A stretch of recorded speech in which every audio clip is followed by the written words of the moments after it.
someone else is going to go bye-bye too. Tampon the Somali. The Washington Post just wrote his political obituary. Maybe it's time to conclude that he was a lousy pick as Harris's running mate and doesn't merit serious consideration by Democrats for their 28th presidential nomination. Florida Governor Ron DeSantis is here now. So how badly is Tampon wounded?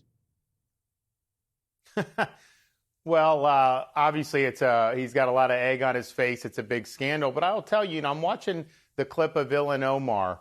This is somebody that fled this, terrible country, no rights, and then she comes to the United States and uses our freedoms to try to make us more like the country she fled. How the hell does that make any sense? And why did we, over many decades as a government, obviously, not me or current Trump administration, but what had happened to bring in so many people who really don't necessarily want to assimilate? And I think some of these candidates who run there talk about they're not America first, but Somali first. So it's really a failure of the elites in this country with how they've handled immigration, particularly by putting Americans last. Well, they say it's racist if you say that all these Somalis stole $1 billion. Yeah, the race card is what they're trying to do to evade accountability. They'll say you're racist. They'll say you're, quote, Islamophobic.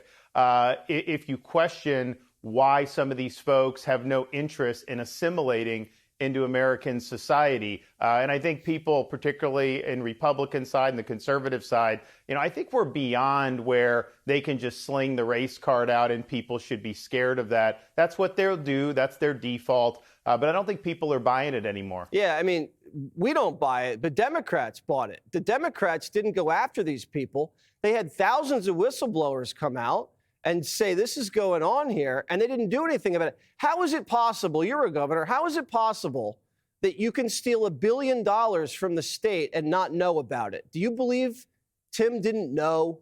Yeah, so I can tell you right now, I'm putting together my budget for next year. Our Florida is way bigger than Minnesota. Now, we have a very lean budget, but our budget is the third largest state, which is actually, our budget's half of New York's budget, which we have more people than, but it's about $118 billion.